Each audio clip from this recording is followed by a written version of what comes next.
Good morning students. Welcome back to another video of Design of Machine Element. આપણો subject છે diploma mechanical એન્જિનિયરિંગના 5th સેમેસ્ટરમાં design of machine element. હવે આ સબ્જેક્ટમાં આપણો જે ચેપ્ટર નંબર 6 છે એમાં આપણે design of thin cylinder, design of thick cylinder બંધો સમજી ગયા હતા. ઇમ્પોર્ટન્ટ ઇક્વેશન્સ બી આપણે ડિરાઈવ કરી ગયા હતા અને ઇક્વેશન્સ જોઈ પણ ગયા હતા. બરાબર. હવે આપણે આ સબ્જેક્ટનું જે ચેપ્ટર નંબર 6 છે એના આપણે એક્ઝામ્પલ સ્ટડી કરવાના છે. એક એક્ઝામ્પલ આપણે લાસ્ટ લેક્ચરમાં જોઈ ગયા હતા. આ લેક્ચરમાં આપણે સેકન્ડ એક્ઝામ્પલથી સ્ટાર્ટ કરવાના છે. તો સેકન્ડ એક્ઝામ્પલ છે a cylinder with 150 mm inside diameter and 15 mm plate thickness is subjected to internal pressure of 5 Newton per mm square. શું કીધું? એક સિલિન્ડર છે જેનો ઇનસાઇડ ડાયામીટર છે 150 mm, બરાબર, ને એની પ્લેટની થિકનેસ કેટલી છે 15 mm ની, ને એના પર ઇન્ટરનલ પ્રેશર લાગે છે 5 ન્યૂટન પર mm સ્ક્વેરનો. આપણે ડિટરમાઇન કરવાનું છે હૂપ સ્ટ્રેસ, લોન્જિટ્યુડનલ સ્ટ્રેસ અને maximum shear stress in the cylinder. આ ત્રણ વસ્તુ આપણે ફાઇન્ડ કરવાની છે. તો પહેલા આપણે ગિવન ડેટા લખી નાખીએ. તો ડાયામીટર આપ્યો છે ઇન્ટરનલ 150 mm, પ્રેશર આપ્યો છે 5 ન્યૂટન પર mm સ્ક્વેર, થિકનેસ આપી છે 15 mm. હવે આ કેસ માટે આપણે અઝ્યુમ કરી લઈએ કે લોન્જિટ્યુડનલ એફિશિયન્સી અને સર્કમફરન્શિયલ એફિશિયન્સી કેટલી છે 80%. બરાબર. હવે આપણે hoop stress sigma TH find કરવાનો છે, longitudinal stress sigma TH find out કરવાનો છે અને tau max maximum shear stress find out કરવાનો છે. તો આપણને ખબર છે કે આ કન્ડિશન માટે આપણી પાસે થિકનેસ ફાઇન્ડ કરવાનું ઇક્વેશન છે. શું છે? T is equal to P into D by 2 into sigma TH into efficiency L. હવે હૂપ સ્ટ્રેસ ફાઇન્ડ કરવો છે તો સિગ્મા ટીએચને કરતા બનાવો તો શું થઈ જવાનું? Sigma TH is equal to P into D divided by 2 into T into efficiency L. તો 5 into 150 divided by 2 into 15 into 0.8, બરાબર. તો આપણને મળશે સિગ્મા ટીએચની વેલ્યુ 31.25, બરાબર. મતલબ કે આપણને હૂપ સ્ટ્રેસ મળશે 31.25 ન્યૂટન પર mm સ્ક્વેર, બરાબર. સમજ પડી? આ આપણને મળી ગયો હૂપ સ્ટ્રેસ. હવે આપણે ફાઇન્ડ કરીએ લોન્જિટ્યુડનલ સ્ટ્રેસ. તો લોન્જિટ્યુડનલ સ્ટ્રેસ માટે આપણી પાસે ટીની ફોર્મ્યુલા છે પી ઇન્ટુ ડી અપોનમાં 4 sigma TL into efficiency of C. એમાંથી સિગ્મા ટીએલને કરતા બનાવો આપણા લોન્જિટ્યુડનલ સ્ટ્રેસને. તો પી ઇન્ટુ ડી અપોનમાં 2 ટી ઇન્ટુ સિગ્મા સી, બરાબર. તો વેલ્યુ ઇનપુટ કરો તો સિગ્મા ટીએચ બરાબર શું થઈ જવાનું? 5 ઇન્ટુ 150 બાય 4 ઇન્ટુ 15 ઇન્ટુ 0.8. તો આપણને મળશે સિગ્મા ટીએલની વેલ્યુ 15.625 ન્યૂટન પર mm સ્ક્વેર, બરાબર. સમજ પડી લોન્જિટ્યુડનલ સ્ટ્રેસ કેવી રીતે ફાઇન્ડ આઉટ કર્યો? હવે આપણે ફાઇન્ડ આઉટ કરવાનું છે મેક્સિમમ શિયર સ્ટ્રેસ. તો મેક્સિમમ શિયર સ્ટ્રેસની ફોર્મ્યુલા છે sigma TH minus sigma TL by 2, બરાબર. એટલે કે hoop stress minus longitudinal stress by 2. તો 31.25 માઇનસ 17.625 બાય 2. તો એની વેલ્યુ આવશે ટાઉ મેક્સ બરાબર 7.81 ન્યૂટન પર mm સ્ક્વેર. સમજ પડી? આપણે કેવી રીતે હૂપ સ્ટ્રેસ, લોન્જિટ્યુડનલ સ્ટ્રેસ અને maximum shear stress find out કર્યું આપણા સિલિન્ડર સેલ માટે, બરાબર. પછી છે નેક્સ્ટ એક્ઝામ્પલ, એક્ઝામ્પલ 6.3. શું કીધું? કે એક કાસ્ટ સ્ટીલનો હાઇડ્રોલિક સિલિન્ડર છે જેનો ઇન્ટરનલ ડાયામીટર આપ્યો છે 200 mm નો, ને એના પર ઓઇલનો પ્રેશર લાગે છે 31.5 ન્યૂટન પર mm સ્ક્વેરનો. શું કીધું? એક કાસ્ટ સ્ટીલનું હાઇડ્રોલિક સિલિન્ડર છે જેનો અંદરનો ડાયામીટર આપ્યો છે 200 mm, ને એના પર ઓઇલનો પ્રેશર લાગે છે 31.5 ન્યૂટન પર mm સ્ક્વેરનો.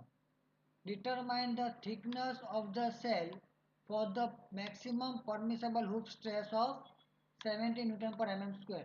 હવે આપણે સેલની થિકનેસ ફાઇન્ડ કરવાની છે જ્યારે મેક્સિમમ પરમિસેબલ હૂપ સ્ટ્રેસ કેટલું છે 70 ન્યૂટન પર mm સ્ક્વેર. તો આપણે કન્સિડર કરીએ કે આપણો હાઇડ્રોલિક સિલિન્ડર છે એ કયો છે? થિક સિલિન્ડર, કેમ કે ઓઇલ પ્રેશર બહુ વધારે છે એના માટે, બરાબર. તો આપણે કહી શકીએ કે ડી કેટલું આપ્યું છે આપણને 200 mm, બરાબર. ને પી આપ્યો છે આપણી પાસે 31.5 ન્યૂટન પર mm સ્ક્વેર ઇન્ટરનલ પ્રેશર એટલે P1 લઈ લઈએ આપણે અને R મળી જશે આપણને 100 mm અને સિગ્મા ટી મેક્સ આપણો છે પરમિસેબલ 70 ન્યૂટન પર mm સ્ક્વેર તો બાય લેમ્સ ઇક્વેશન હવે લેમ્સ ઇક્વેશનનો યુઝ કરીએ થિક સિલિન્ડર માટે જે આપણે ડિઝાઇનમાં ભણી ગયા હતા કે T is equal to R1 into bracket under root of sigma T max plus P1 અપોનમાં sigma T max minus P1 minus 1 બરાબર તો વેલ્યુ ઇનપુટ કરી નાખીએ આપણી પાસે R ની વેલ્યુ છે 100 સિગ્મા ટી મેક્સ આપ્યું છે 70 P1 આપ્યું છે 31.5 બધી વેલ્યુ ઇનપુટ કરો તો આપણને મળશે T ની વેલ્યુ 62.37 રાઉન્ડ ઓફ કરી નાખો તો T બરાબર કેટલું મળશે 62.5 mm તો આપણે થિકનેસ ઓફ સિલિન્ડર સેલ મળી ગયું કેટલું મળ્યું 62.5 mm બરાબર તો પહેલું આપણે લેમ્સ ઇક્વેશનનો યુઝ કરવો પડશે થિક સિલિન્ડર માટે થિકનેસ ફાઇન્ડ કરવું હોય ત્યારે પછી છે next example 6.4 A cylinder air receiver having 1 meter internal diameter has hemispherical end શું કીધું એક સિલિન્ડ્રિકલ એર રિસીવર છે કે જેનો ઇન્ટરનલ ડાયામીટર કેટલો છે 1 મીટરનો ને એનું શું છે હેમિસ્ફેરિકલ એન્ડ છે maximum air pressure in the receiver is 2 newton પર mm square maximum air pressure કેટલો છે 2 ન્યૂટન પર mm સ્ક્વેરનો છે for the material of cylinder sigma Y is equal to 300 newton પર mm સ્ક્વેર બરાબર સિગ્મા વાયની વેલ્યુ આપેલી છે determine the thickness of the plate of cylinder for the factor of safety of 5 factor of safety કેટલી આપેલી છે 5 આપેલી છે અને સિગ્મા વાય એટલે શું આપેલું છે આપણને yield સ્ટ્રેસ આપેલો છે 300 ન્યૂટન પર mm સ્ક્વેર તો ગિવન ડેટા લખી નાખીએ તો ડી બરાબર કેટલું છે 1 મીટર મતલબ કે 1000 mm સિગ્મા વાયની વેલ્યુ આપે છે 300 ન્યૂટન પર mm સ્ક્વેર પ્રેશર આપેલો છે 2 ન્યૂટન પર mm સ્ક્વેર ને એફિશિયન્સી ફેક્ટર ઓફ સેફ્ટી આપેલી છે આપણને 5 બરાબર હવે આપણે આ કન્ડિશન માટે અઝ્યુમ કરી લઈએ કે આપણી જે એફિશિયન્સી છે જોઈન્ટની કેટલી છે 100% તો થિકનેસની ફોર્મ્યુલા આવશે P ઇન્ટુ ડી અપોનમાં 2 સિગ્મા ટી બરાબર હવે આપણી પાસે સિગ્મા ટીની વેલ્યુ નથી તો સિગ્મા ટીની વેલ્યુ કઈ રીતે મળશે તો yield સ્ટ્રેસ અને ફેક્ટર ઓફ સેફ્ટી પરથી તો પરમિસેબલ સિગ્મા ટીની ફોર્મ્યુલા શું આવે સિગ્મા વાય બાય NF બરાબર ફેક્ટર ઓફ સેફ્ટી તો આપણને સિગ્મા ટીની વેલ્યુ કેટલી મળશે 60 ન્યૂટન પર mm સ્ક્વેર તો વેલ્યુ ઇનપુટ કરી દો ટીના ઇક્વેશનમાં તો T is equal two 2 into 1000 અપોનમાં 2 into 60 મતલબ કે 16.6 mm રાઉન્ડ ઓફ કરો તો લખાય T is equal two 18 mm મતલબ કે આપણા થિકનેસ ઓફ વોલ કેટલી મળી ગઈ 18 mm મળી ગઈ આપણને શું મળ્યું થિકનેસ ઓફ સિલિન્ડર મળી ગયું હવે હેમિસ્ફેરિકલ એન્ડ છે એની થિકનેસ ફાઇન્ડ આઉટ કરવી પડે તો thickness of hemispherical cover plate TC કેટલું આવશે પીડી અપોનમાં 4 સિગ્મા ડી બરાબર તો 2 ઇન્ટુ 1000 બાય 4 ઇન્ટુ 60 કેટલું મળશે 8.3 mm તો રાઉન્ડ ઓફ કરી નાખો તો ટીસી કેટલું મળવાનું 9 mm નું તો થિકનેસ ઓફ કવર પ્લેટ કેટલી મળશે આપણને 9 mm તો આપણને થિકનેસ ઓફ વોલ બી મળી ગયું અને થિકનેસ ઓફ કવર પ્લેટ પણ મળી ગયું સમજ પડી એક્ઝામ્પલમાં હવે આપણે જાય નેક્સ્ટ એક્ઝામ્પલ પર એક્ઝામ્પલ 6.5 શું કીધું 6.5 એક્ઝામ્પલમાં કે એક સ્ટીલનો સિલિન્ડર છે with closed and has outside diameter of 200 mm શું કીધું એક સ્ટીલનું સિલિન્ડર છે જેનું આઉટસાઇડ ડાયામીટર કેટલું છે 200 mm નું ને થિકનેસ ઓફ પ્લેટ આપેલી છે આપણને 15 mm The cylinder is subjected to internal pressure of 6 Newton per mm square. Determine hoof stress and longitudinal stress. શું કીધું કે આપણી પાસે એક્સટર્નલ ડાયામીટર આપેલો છે 200 mm થિકનેસ આપી છે 15 mm ને ઇન્ટરનલ પ્રેશર કેટલો આપ્યો છે 6 ન્યૂટન પર mm સ્ક્વેરનો બરાબર તો આપણે હૂપ સ્ટ્રેસ અને લોન્જિટ્યુડનલ સ્ટ્રેસ ફાઇન્ડ આઉટ કરવાનું છે તો પહેલાં આપણે ડેટા જોઈ જાય તો ગિવન ડેટા છે આપણી પાસે પીઆઈ બરાબર 6 ન્યૂટન પર mm સ્ક્વેર એક્સટર્નલ ડાયામીટર આપ્યો છે 200 mm તો આપણને રેડિયસ મળશે 100 mm એક્સટર્નલ રેડિયસ થિકનેસ આપી છે 15 mm તો ઇન્ટરનલ ડાયામીટર કેટલો આવવાનો ડી બરાબર ડીઓ માઇનસ 2t, તો ડી મળશે આપણને 170 mm ને રેડિયસ મળશે 85 mm, બરાબર. હવે આપણે D by T ratio find કરીએ, તો D by T internal diameter by T ratio, તો 170/15 કેટલું આવ્યું? 11.33. હવે આ જે ડી બાય ટી રેશિયો છે એ આપણા 10 ને નજીક કહેવાય, તો આપણે આને કન્સિડર કરશું એઝ અ થિક સિલિન્ડર, બરાબર. સમજ પડી? હવે થિક સિલિન્ડર માટે હૂપ સ્ટ્રેસની ફોર્મ્યુલા શું આવે? Sigma T is equal to P I એટલે કે internal pressure into bracket RO square plus RI square અપોનમાં RO square minus RI square. તો ફોર્મ્યુલામાં વેલ્યુ પુટ કરો, તો 6 ઇન્ટુ બ્રેકેટ 100 સ્ક્વેર પ્લસ 85 નો square divided by 100 square minus 85 નો square, તો આપણને સિગ્મા ટીની વેલ્યુ મળશે 37.24. તો આપણને મળ્યો હૂપ સ્ટ્રેસ બરાબર 37.24 ન્યૂટન પર mm સ્ક્વેર, બરાબર. અને રેડિયલ સ્ટ્રેસ મળશે આપણને -6 ન્યૂટન પર mm સ્ક્વેર કમ્પ્રેશનમાં, બરાબર. જે રેડિયલ સ્ટ્રેસ આવશે તે કેમાં આવશે? કમ્પ્રેશનમાં આવશે. એની વેલ્યુ આવશે -pi, જે આપણે થિક સિલિન્ડરના ડિઝાઇનમાં જોઈ ગયા હતા, બરાબર.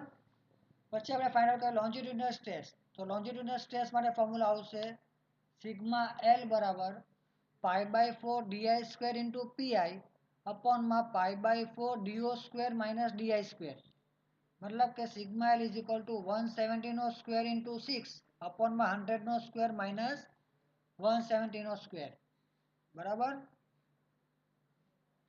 તો એની વેલ્યુ આવશે 12.262 ન્યૂટન પર mm સ્ક્વેર.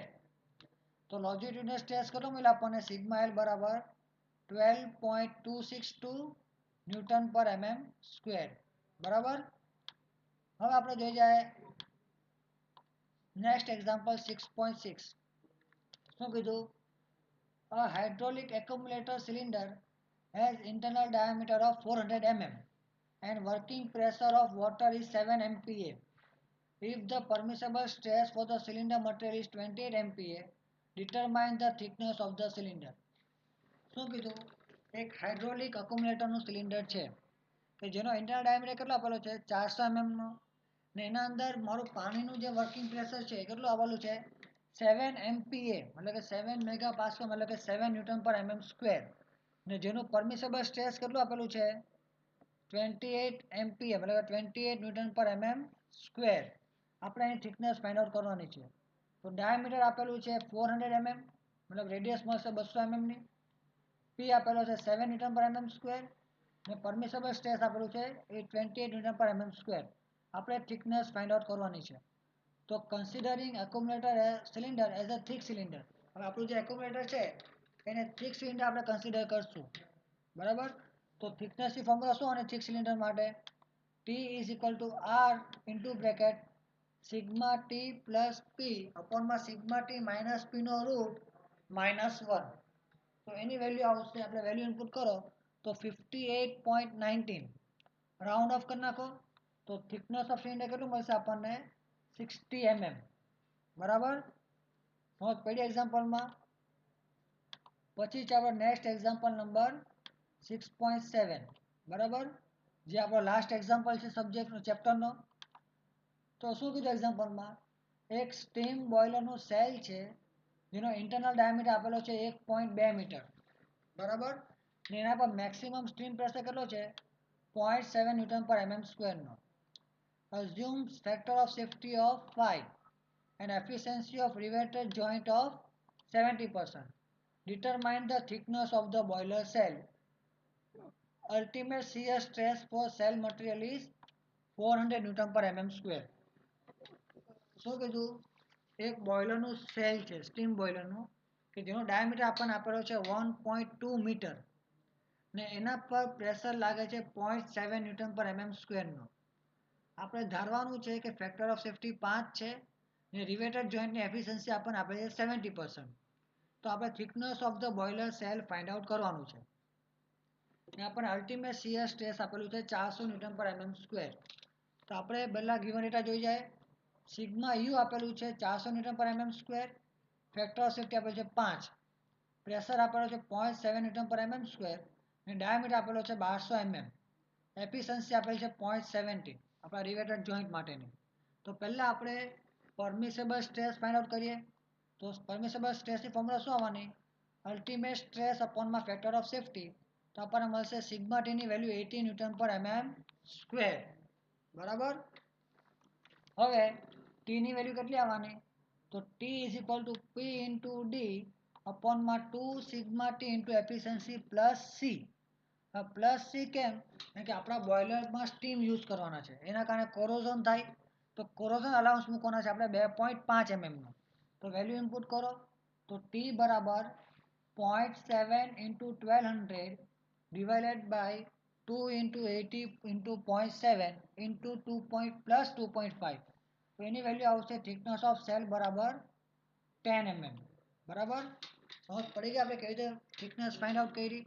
હવે આ એક્ઝામ્પલ્સમાં કોઈને બી ડાઉટ હોય કે પ્રોબ્લેમ હોય મને કોન્ટેક્ટ કરી શકે છે, મેસેજ કે કોલ કરી શકે છે, કે પછી કોમેન્ટ સેક્શનમાં કોમેન્ટ પણ કરી શકે છે. આ વિડીયોને લાઈક કરો, શેર કરો અને ચેનલને સબસ્ક્રાઈબ કરો. Thank you for watching this video. Next લેક્ચરમાં આપણે નવું ચેપ્ટર સ્ટાર્ટ કરશું, જે આપણું લાસ્ટ ચેપ્ટર છે સબ્જેક્ટનું. Thank you.